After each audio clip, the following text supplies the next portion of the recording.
एक ऐसे काम से हुआ है जो भारत की मूलभूत मान्यताओं को बल देता है, और वो नारी शक्ति वंदन अधिनियम।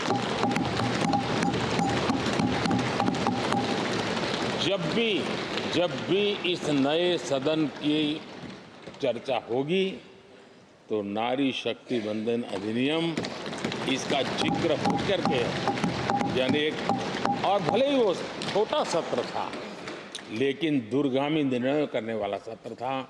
इस नए सदन की पवित्रता का एहसास उसी पल शुरू हो गया था जो हम लोगों को एक नई शक्ति देने वाला है, और उसी का परिणाम है कि आने वाले समय में जब बहुत बड़ी मात्रा में यहाँ हमारी माताएं बहनें बैठी होगी, देश गौरव की अनुभूति होगी।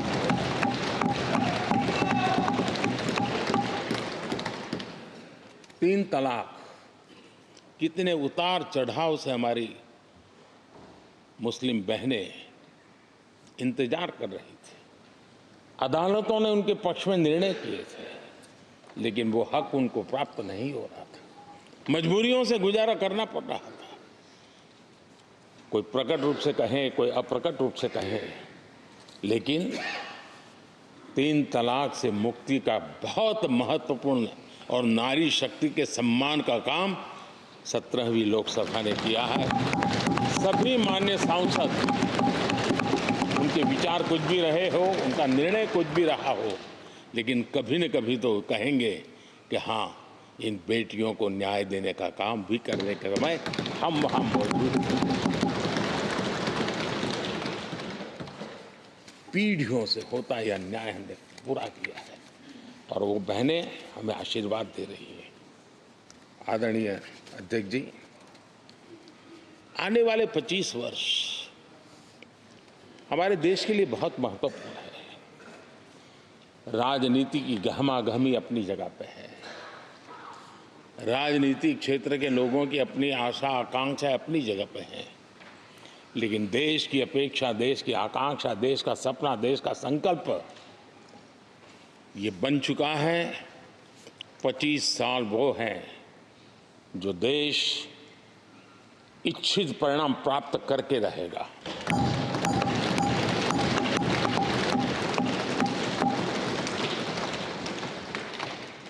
उन्नीस 1930 में जब महात्मा गांधी जी ने दांडी की यात्रा की थी, नमक का सत्याग्रह था, घोषणा होने के पहले लोगों को सामर्थ्य नजर नहीं आया था। चाहे स्वदेशी आंदोलन हो, चाहे सत्याग्रह की परंपरा हो, चाहे नमक का सत्याग्रह हो, उस समय तो घटनाएं छोटी लगती थी, लेकिन 1947 वो 25 साल का कालखंड, उसने देश के अंदर वो जज्बा पैदा कर दिया था। हर व्यक्ति के दिल में वो जज्बा पैदा कर दिया था कि अब तो आज़ाद होकर रहना है। मैं आज देख रहा हूँ कि देश में वो जज्बा पैदा हुआ है। हर गली मोहल्ले में हर बच्चे के मुंह से निकला है कि 25 साल में हम विकसित भारत बना के रहेंगे। इसलिए ये 25 साल मेरी देश की युवा शक्ति के अत्यंत महत्वपूर्ण कालखंड है, और हम में से कोई ऐसा नहीं होगा जो नहीं चाहता होगा कि 25 साल में देश विकसित भारत न बने। हर किसी का सपना है।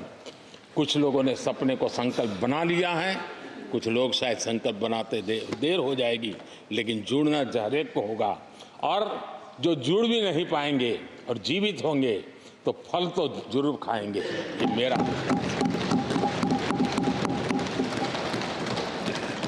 आदरणीय अध्यक्ष जी, ये 5 वर्ष युवाओं के लिए बहुत ही ऐतिहासिक कानून भी बने हैं। व्यवस्था में पारदर्शिता लाकर युवाओं को नए मौके दिए गए हैं।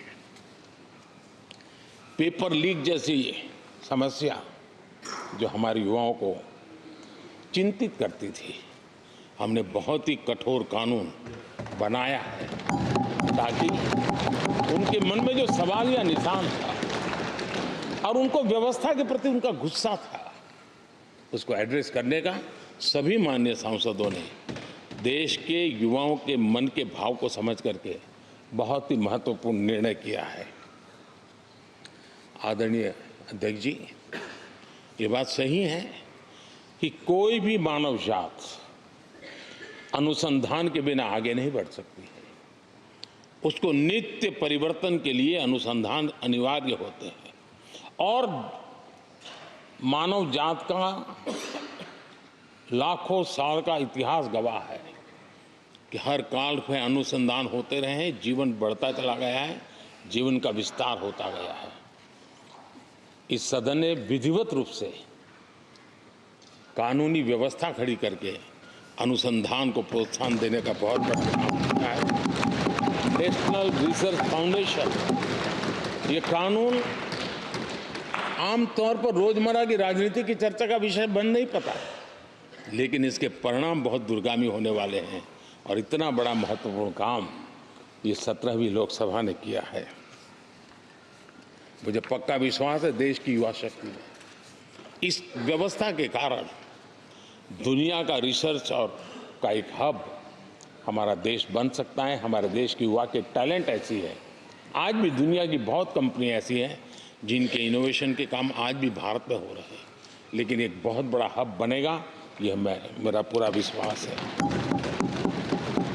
आदरणीय अध्यक्ष जी, 21वीं सदी में हमारी बेसिक नीड्स पूरी तरह बदल रही है। कल तक जिसका कोई मूल्य नहीं था, कोई ध्यान नहीं था, वो आने वाले में बहुत अमूल्य बन चुका है। जैसे डेटा, पूरी दुनिया में चर्चा है डेटा का सामर्थ्य क्या होता है। हमने डेटा प्रोटेक्शन बिल ला करके पूरी भावी पीढ़ी को सुरक्षित कर दिया है। पूरी भावी को एक नया शस्त्र हमने उसके हाथ में दिया है, जिसके आधार पर वो अपने भविष्य को बनाने के लिए इसका सही इस्तेमाल भी करेंगे। और digital personal data protection act, ये हमारी 21वीं सदी की पीढ़ी को और दुनिया के लोगों को भी भारत के इस एक्ट के प्रति रुचि बनी हुई है। दुनिया के देश उसका अध्ययन करते हैं, अपने अपना नई नई व्यवस्था अनुकूल करने के लिए प्रयास कर रहे हैं।